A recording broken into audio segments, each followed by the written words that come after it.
The restaurant was glowing that evening, chandeliers scattering warm light across polished tables, the kind of place where the menu doesn't even bother showing prices. I walked in a step behind my husband, clutching my clutch purse like it might anchor me. I had told myself to breathe, to smile, to make this feel normal. Tonight was supposed to be about family. His family. I spotted the long table first, near the window.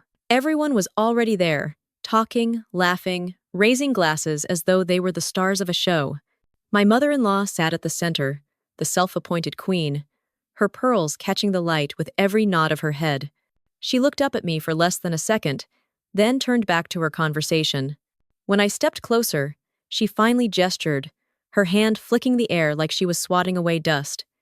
"Sit at the back table," she said. Her voice wasn't cruel in volume, but in its casualness. Like she was giving instructions to staff. Like I was staff. I froze for half a breath.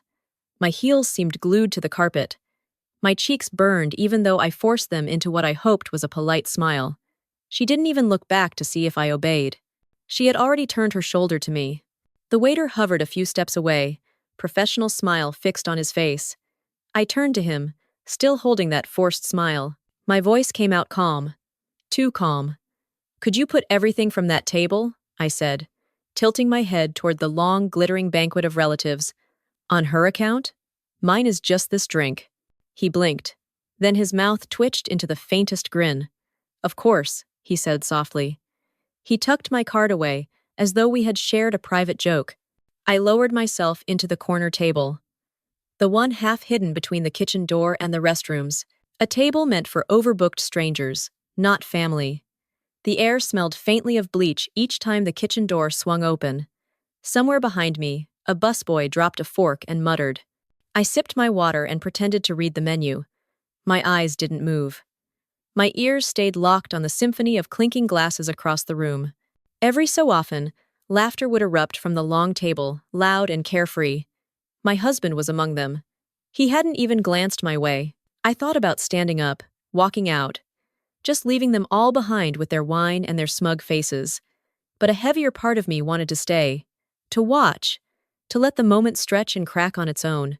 I had seen this play before. Different stage, same script. Last Thanksgiving, she asked me to serve food while everyone else sat and toasted. At Christmas, she had accidentally forgotten to buy me a gift, then handed me one of her scarves saying it didn't suit her anymore. At my son's birthday, she had told the guests I wasn't the real organizer, just the helper.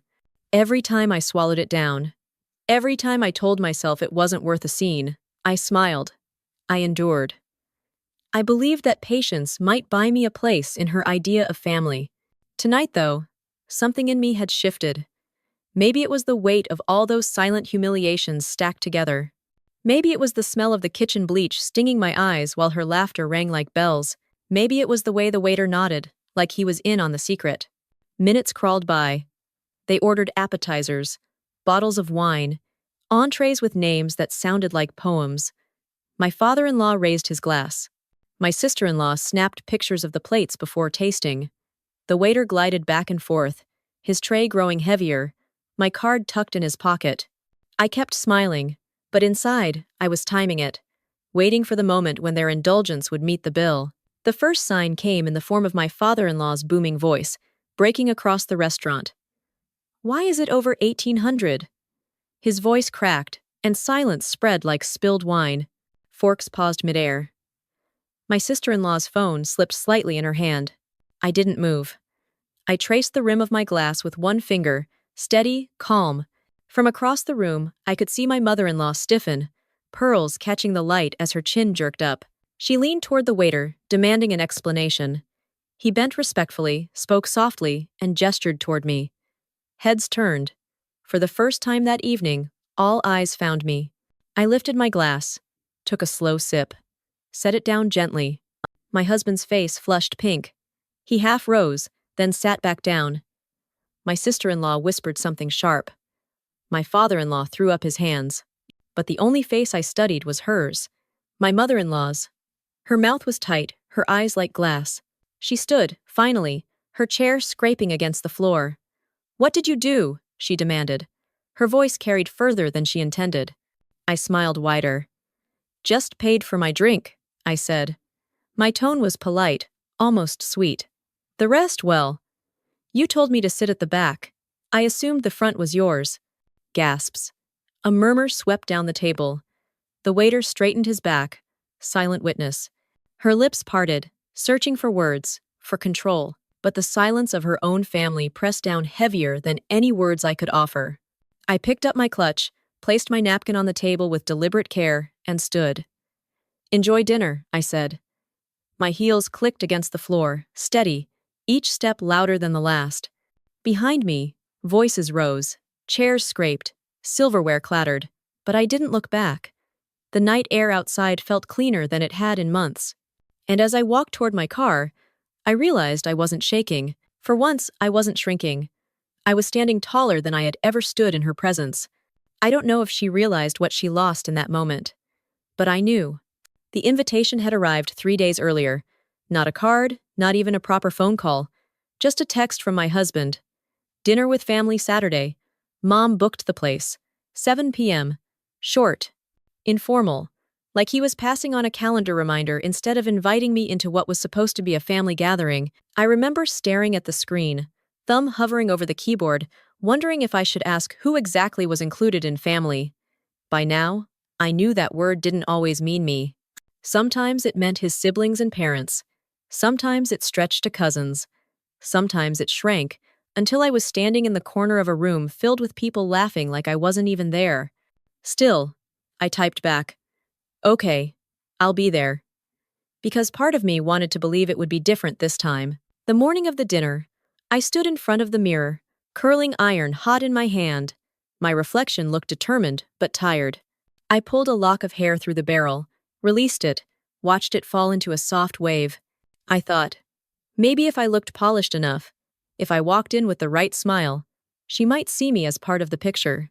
My dress was navy, modest but elegant, bought on sale from Macy's, the kind of thing that could pass for both formal and safe. Nothing too bright. Nothing that might offend her invisible rules. As I painted a light line of eyeliner across my lashes, my stomach turned. I told myself it was nerves, but deep down I knew it was something else, a gut feeling. Every time I tried to recall the last family dinner, my mind offered the same images. Me setting dishes on the table while she sat, commanding. Me picking up wrapping paper at Christmas while she beamed at her daughter's new jewelry. Me at the far end of photos, cropped halfway out when she posted them online. Still, I finished my makeup, spritzed perfume, slipped on heels. I even wrapped a bottle of wine in tissue paper, the kind of gift polite guests bring. My hand tightened around it, as if the gesture alone could earn me a seat at the table. On the drive over, my husband hummed along with the radio. He didn't notice the way I twisted the bottle's ribbon in my lap. He didn't ask if I was nervous, or if I remembered how the last time had ended with me quietly paying for the entire bill. He just tapped the steering wheel, cheerful, like this was any Saturday night. We pulled into the parking lot of the restaurant, one of those trendy places downtown with valet parking and a wait list that stretched weeks. I thought about how much the meal would cost, how my husband's family never seemed to flinch at ordering the most expensive things on the menu, even though someone else usually ended up covering. Usually me. Inside, the air was cool with a faint scent of roasted garlic and polished wood. A hostess in black led us toward the main room. My pulse quickened with each step, anticipation pressing down on me. I forced myself to smile at her, to pretend this was just another pleasant evening, but a whisper in the back of my mind replayed her voice from last Thanksgiving. "You can sit at the counter. The kids need room at the table." I remembered balancing a plate of turkey on my knees, smiling through the sting while everyone else raised glasses at the dining table. That memory scratched at me as we walked, as though warning me. I glanced at my husband. He was adjusting his watch, oblivious. That was the hardest part, maybe, his ability to ignore the slights, or maybe his willingness to pretend they weren't there. The hostess stopped, gestured with a polite hand, and there it was. The long family table, gleaming under the chandelier, filled with faces already animated in conversation. His mother at the center, commanding the room as always. And then, just off to the side, the smaller table, half-lit, tucked close to the kitchen door. My stomach sank even before she opened her mouth. That was the thing about gut feelings. They weren't guesses. They were memories disguised as warnings. I thought back to the phone call 2 months earlier when she asked me to host dessert for Easter. She had promised she would bring pies, said all I needed to do was set the table. Then she arrived empty-handed, announced in front of everyone that she couldn't rely on me, and told the others to order delivery. The humiliation still lingered in my chest like a bruise. All those memories stacked together as I stood there in the restaurant, clutching my purse. I had wanted to believe this dinner was different. That maybe this time she would greet me with a smile, pat the chair beside her, and let me feel like I belonged. But hope is a fragile thing. It only takes one gesture, one flick of a hand, one casual dismissal to shatter it. And I knew, deep down, that dismissal was coming. Still, I straightened my shoulders, adjusted my dress, and prepared to walk toward whatever seat she pointed at. Because no matter how many times she tried to shrink me, I was learning something she hadn't expected. That patience could turn into power. That silence could be sharpened into something stronger than her words. What she didn't know was that tonight, the moment she repeated the pattern, I was ready. It wasn't the first time. That was the thought that kept circling in my head as I sat at the small table near the kitchen door, pretending to study the menu. Tonight wasn't an accident. Tonight was just another chapter in a long story she had been writing since the day I married her son. I remembered the first real family event after our wedding. It was Christmas Eve at her house, the kind of evening that should have felt warm and welcoming. I had baked cookies, carefully decorated with red and green frosting, thinking they would be a sweet gesture. I placed the tray on the counter, proud of how they turned out. She looked at them, then at me, and said, "We already have enough dessert." With one casual flick, she slid the tray to the side and replaced it with a store-bought pie. No one even saw the cookies. I pretended not to notice, but I did. I noticed everything. Then there was my son's second birthday. I spent weeks planning the decorations, ordering a cake with his favorite cartoon characters, making sure every detail felt special.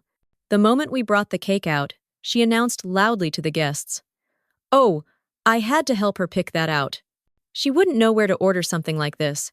People laughed, nodding, as if she were the mastermind behind it all. I stood there, smiling tightly, holding the knife to cut the cake, while inside I felt my joy collapsing. Another time, at Thanksgiving, I had spent the morning helping in the kitchen, chopping vegetables, basting the turkey, arranging the table. When dinner was finally served, she handed the carving knife to her daughter and said, "You should do the honors. You're the real cook of the family." Everyone clapped. My husband grinned at his sister. I sat quietly, my hands folded in my lap, the smell of roasted turkey filling the room, wondering if anyone even remembered how long I had stood in that hot kitchen. These moments piled up like bricks, building a wall between me and the family I had hoped to join. Each slight was small enough to be brushed off in public. Each insult coated in sugar, spoken with a smile, making me look unreasonable if I protested. But small slights, repeated over years, grow heavy. They press down until breathing feels like an effort. I think the worst was the family photo. It was at a reunion, everyone dressed in coordinated colors, the photographer lining us up on the lawn. I stood next to my husband, smoothing my dress, holding my son's hand. She glanced at me, then leaned into the photographer and whispered something. He adjusted the formation, sliding me to the far edge. When the photo was posted online weeks later, I saw the crop. My shoulder was barely visible. The caption read, "The whole family together." I stared at the screen until the words blurred. Whole family. As though I were never there. Even smaller, pettier things carved away at me. Once she commented that my handwriting on thank you cards looked childish. Another time, she said my cooking was different in a tone that meant wrong. She gave me household advice in front of others, framed as helpful but meant to remind me I didn't measure up. She never raised her voice, she never shouted. She simply dismissed me until I began to feel invisible. My husband told me not to take it personally. "That's just how she is," he said once, shrugging, when I tried to explain how humiliated I felt. Just how she is. As though cruelty was a personality trait instead of a choice. He didn't see the way her eyes lingered on me before she made her comments. He didn't see the satisfaction in her smile when I fell silent. I sometimes wondered why she hated me so much. Was it jealousy? Was it the fact that her son loved me in a way she couldn't control? Or maybe it was simply the power she held. For years, she had been the unquestioned center of every family gathering. Then I arrived. Not flashy, not loud, but present. And maybe that presence alone felt like a threat. I wanted to believe she could change, that if I proved myself patient, respectful, helpful, she would soften. I brought her flowers on Mother's Day, arranged surprises for her birthdays, even stayed up late helping clean after dinners while others watched television. Each time I thought, maybe this will be the moment she sees me. But each time she found a way to turn kindness into another chance to remind me of my place. The irony was that outside of family, people often described me as strong. At work, I was capable, efficient, respected. With friends, I was warm, dependable. Yet inside her house, under her gaze, I shrank. I became the girl who tried too hard, who laughed at the wrong jokes, who stayed quiet when mocked. Sitting in that restaurant, memories like these churned through me. They weren't just stories of embarrassment. They were the blueprint of why I had finally decided not to stay silent tonight. Every flashback added weight to the decision I had already made the moment she told me to sit at the back table. I thought of the Easter dessert she threw in the trash. I thought of the birthday she stole credit for. I thought of the photo where I was cropped out. These weren't accidents. These were choices. Choices meant to erase me piece by piece. And if I allowed it again, I knew there would be no end. The waiter's nod earlier had been more than acknowledgement. It had been a signal. Someone saw. Someone understood the imbalance, even for just a second. That was enough to make me hold my head higher, even at the forgotten table near the kitchen door. I leaned back in my chair, letting the clatter of plates and the hum of conversation from her table wash over me. For once, I didn't feel like the invisible daughter-in-law. I felt like someone who had finally stopped waiting for permission to exist. And as I traced the rim of my glass again, I thought to myself, maybe tonight would be the night she realized I wasn't so easy to erase. The room felt warmer than it should have, as though the chandeliers were aimed directly at me. The table where I sat was dim, half-shadowed by the swinging kitchen door. Each time it opened, a gust of garlic and hot oil rushed past me, reminding me exactly where she thought I belonged. Still, I kept my back straight and my eyes steady on the long table across the room. My husband laughed at something his sister said, his hand resting comfortably on a wine glass. My father-in-law was already on his second drink, his booming voice carrying over the chatter. The rest of the relatives leaned in toward her, as if pulled by gravity. My mother-in-law sat at the center, her pearls gleaming, her posture perfect, her expression one of satisfaction. It was her stage, and she was the star. She glanced in my direction at last, a fleeting acknowledgement, then waved her hand again. "I told you," she said loudly enough for the waiter to hear. "Sit at the back table." Her voice cut across the laughter, sharp as glass. My cheeks flushed, but I didn't flinch. I smiled, wide and calm, letting her believe she had won the exchange. What she didn't know was that my decision had already been made. The waiter returned to my side, his notepad in hand, his eyes flicking toward me with the faintest spark of curiosity. I leaned closer, speaking quietly but clearly. "Everything from that table," I said, nodding toward the glittering group, "goes on her account. Mine is just this drink." He blinked once. Then he tucked my card into his pocket with a nod. His lips pressed together as though he was holding back a smile. That was the moment the night began to shift. I sat back, lifted my glass, and let the stem rest lightly against my fingertips. The ice clinked softly as I swirled the drink. Around me, the hum of the restaurant continued. Waiters weaving between tables, forks clattering, soft music spilling from hidden speakers. But my ears were tuned to only one frequency, the voices from that long table. They ordered freely, as I knew they would.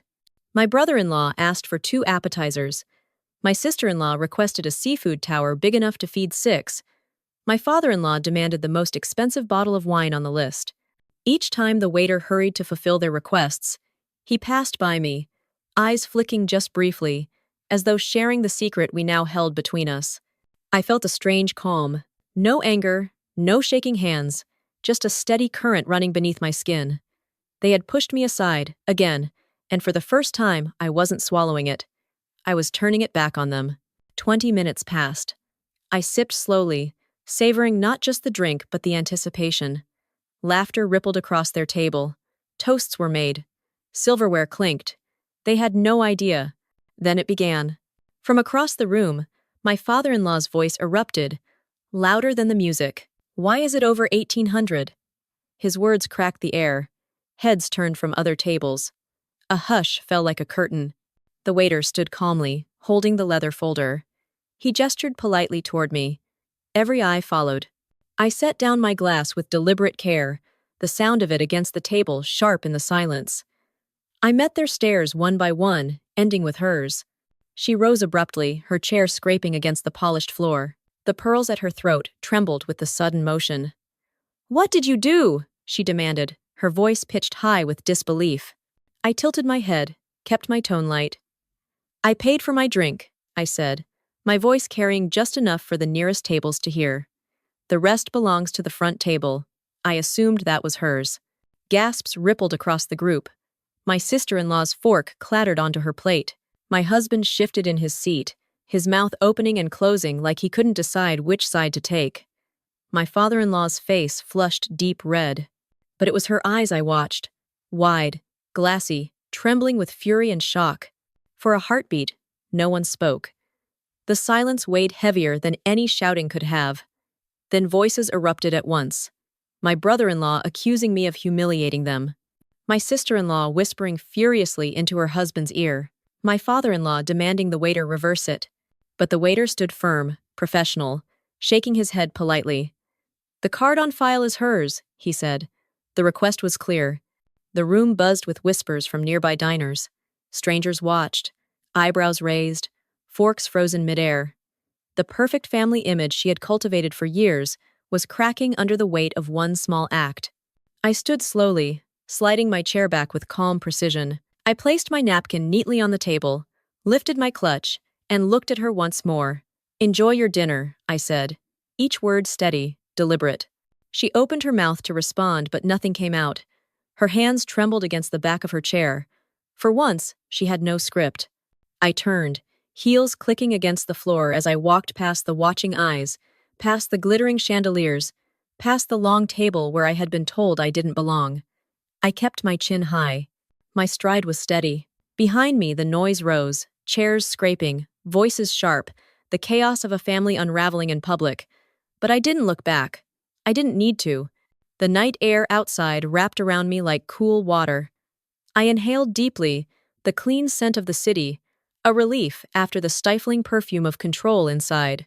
For the first time in years, I felt taller, lighter, unshaken. And as I walked to my car, I thought to myself, she had wanted me invisible. Instead, I had left her exposed. The door of the restaurant swung closed behind me, but the noise followed. Voices rose, sharp and frantic, carrying through the glass windows. I paused on the sidewalk, feeling the cool air wash over me. My chest lifted, steady, as though my body already knew I had finally drawn a line. I considered walking straight to the car and leaving it all behind, but something in me wanted to see it play out. I turned slightly, enough to glimpse through the wide glass pane. Inside, the waiter stood firm, arms behind his back, the check folder still in hand. My mother-in-law's voice carried louder than anyone else's, her hands gesturing wildly, pearls glinting under the chandelier. My husband had finally stood up, but his posture betrayed uncertainty. One hand stretched toward her, another rubbing the back of his neck. His eyes darted to the door, to where I stood outside, then back to her. Torn, confused, but silent. Always silent when her voice filled the room. The waiter pointed once more toward my empty table. Diners nearby leaned closer, pretending to sip their drinks, eager to catch every word. My sister-in-law whispered furiously, cheeks flushed, while my father-in-law slammed his hand against the table. Silverware jumped. Plates rattled. The show had lost its script. I took a slow breath, then opened the door and stepped back inside. The sudden hush was almost comical. Dozens of eyes turned toward me, as though I were walking onto a stage I hadn't auditioned for. My heels clicked against the polished floor, echoing louder than the music. My mother-in-law froze mid-sentence. Her eyes locked onto me, sharp and furious, but her voice wavered when she spoke. "What do you think you're doing? You embarrassed us in front of everyone. I stopped a few feet from the long table. I set my clutch gently on the edge of a nearby chair, folded my hands, and met her gaze without blinking. I only paid for what belonged to me, I said. My tone was even, calm, almost gentle. Isn't that what you wanted? To separate me from the rest of the family? Gasps fluttered from the other tables. Someone dropped a spoon. My husband opened his mouth, closed it again. His throat bobbed. She bristled, words tumbling over themselves. You twisted my words. That's not what I meant. I was simply organizing. You always take things too far. I tilted my head, as though studying her. Did I? Or did I simply give you what you asked for? Her lips pressed into a tight line. My father-in-law glared, his face red. You humiliated us. Look at these people staring. You think this is how family should behave? I let the question hang in the air, then answered softly. I think families should treat each other with respect. I've been waiting for that from you for years. Tonight, I stopped waiting. The waiter, still standing nearby, shifted his weight, his eyes flicking between us like he was watching a scene he had witnessed 100 times in silence. Only this time, the ending was different. My sister-in-law spoke up, her tone sharp. You didn't have to make a scene. You could have handled it quietly, like an adult. I turned to her, my smile faint but steady. Quietly, like when my cookies were shoved aside at Christmas, or when my son's birthday became her stage, or when I was cropped out of the family photo. How much quieter did you expect me to be? Her face paled, and she leaned back, unable to answer. The silence around the table deepened. My husband finally found his voice. Please, he said, his hand half extended. Let's not do this here. I looked at him, and for the first time, I didn't feel the urge to plead for his support. Why not? I asked softly. This is exactly where it's always happened. In public, in front of everyone. Maybe now they'll see it too. His hand dropped slowly. He had no words. My mother-in-law's fury cracked, replaced by something smaller, almost desperate. She leaned forward, voice lowering, but trembling. We are family. Families have disagreements. You don't air them like dirty laundry in public. I met her eyes and held them. You made sure I was never really part of this family. Tonight, I just showed you what that feels like. The words landed heavier than I expected. She flinched as though struck. My father-in-law's shoulders sagged. My sister-in-law stared down at her plate. Even my husband avoided my eyes. The silence stretched. Then, a laugh. Not loud, not mocking, just mine. A soft exhale of years of swallowed pain finally leaving my body. Enjoy dinner, I said once more, and with that, I turned. I walked back toward the door, each step deliberate, each breath steady. Behind me, the room buzzed again, voices clashing, but none of them called my name. The image of her face, pale and speechless, burned into my memory. Outside, the night air welcomed me again. I stood for a moment under the glow of the streetlight, my hands loose at my sides, my chest light. The confrontation hadn't broken me. It had unshackled me. I didn't know what tomorrow would bring, what excuses or manipulations she would try next. But tonight, in that restaurant filled with strangers and chandeliers, I had taken back something she had stolen for years. My dignity, my place, my voice. And as I finally walked to my car, I realized that the only silence I wanted now was the kind I chose. The next morning, my phone buzzed before the sun had fully risen. 10 missed calls, 3 voicemails, each one from numbers I knew by heart. My husband, my mother-in-law, even my sister-in-law. I let them sit there on the screen, glowing red, unanswered. The silence in my apartment felt heavier but cleaner, like the quiet after a storm. Eventually, curiosity pushed me to play one of the messages. My mother-in-law's voice spilled out, tight and furious. You humiliated this family. You don't understand what you've done. Then, softer but still sharp, call me back. We need to talk. She ended the call with a shaky exhale, the kind that revealed more than she meant to. The second voicemail was my father-in-law's. His voice thundered through the speaker. We will not tolerate this behavior. You crossed a line last night. Fix it, or don't bother showing up again. I smiled faintly as the words filled the room. They thought I wanted to show up. They thought the invitation to their table was still something I craved. By the time I reached the third voicemail, I almost laughed. My sister-in-law's voice, dripping with disdain. You embarrassed yourself more than anyone. People were staring at you like you were crazy. Do you think that makes you look strong? Her tone cracked on the last word, as though she already knew the answer. I deleted them all. My husband came home late that night. He closed the door behind him quietly, like he didn't want to wake me, even though I was sitting right there on the couch, waiting. His eyes were tired, his tie loose, his shoulders slumped. He looked at me, but didn't speak at first. Finally, he said, "You didn't have to do that. You made things worse." I let the words hang in the air. He wanted me to argue, to justify. Instead, I simply asked, "Worse for who?" He didn't answer. He rubbed his forehead, muttered something about family being complicated, and disappeared into the bedroom. The sound of the door closing felt like punctuation at the end of a sentence I had already finished reading. Days passed. Messages kept coming. My mother-in-law switched tactics. The fury turned into guilt. "We're family. We should forgive. Let's move on." My father-in-law followed with something shorter. "Don't drag this out." My sister-in-law sent a text with nothing but a picture of the family group chat, every message about me, written as though I weren't meant to see it. Words like ungrateful, dramatic, outsider. I didn't respond. Instead, I started paying attention to the parts of my life they couldn't reach.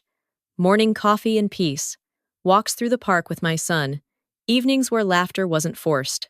Slowly, I realized how much space they had taken up in my head, how much of my energy had gone into shrinking myself to fit inside their narrow definition of family. One evening, while folding laundry, I caught myself humming. Not nervously, not out of habit, just humming, because the air felt light and mine. That was when it hit me. They hadn't stolen my peace forever. I had been handing it to them, piece by piece, hoping it would buy acceptance. And finally, I had stopped. A week later, my husband sat me down at the kitchen table. His voice was careful, measured. "They want to meet, just to clear the air." I looked at him for a long moment. "Do you?" He hesitated. His silence told me more than words. He wanted me to bend, to smooth things over, to make it easy for him. "I'm not going," I said simply. His jaw tightened, but he didn't argue. He knew it wouldn't matter. Another week passed. This time, they came to me. A knock at my door, sharp and insistent. When I opened it, my mother-in-law stood there, pearls still in place, though her face was paler than I had ever seen. My father-in-law loomed behind her, and my husband shifted uncomfortably at their side. "We just want to talk," she said. Her voice trembled, though she tried to disguise it with a smile. I stepped aside, letting them in, not because I owed them, but because I wanted to see it through. They sat stiffly on my couch, eyes darting around my modest apartment, as if cataloging the life I had built without them. Finally, she spoke. "We all said things we regret." I raised an eyebrow. "Did we? Or did I finally say the things you've been pretending weren't true?"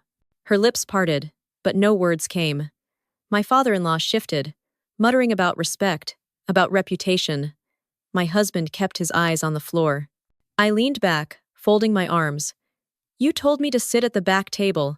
That wasn't a mistake. That was a choice. And now you've seen what happens when I stop pretending it's fine." Silence fell heavy in the room.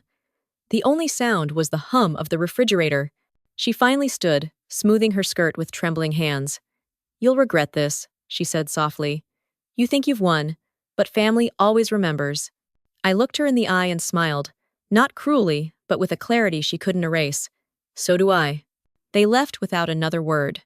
The door closed behind them, and the apartment felt lighter, cleaner, like air after rain. That night, I tucked my son into bed, kissed his forehead, and realized he hadn't been mentioned once in all their arguments.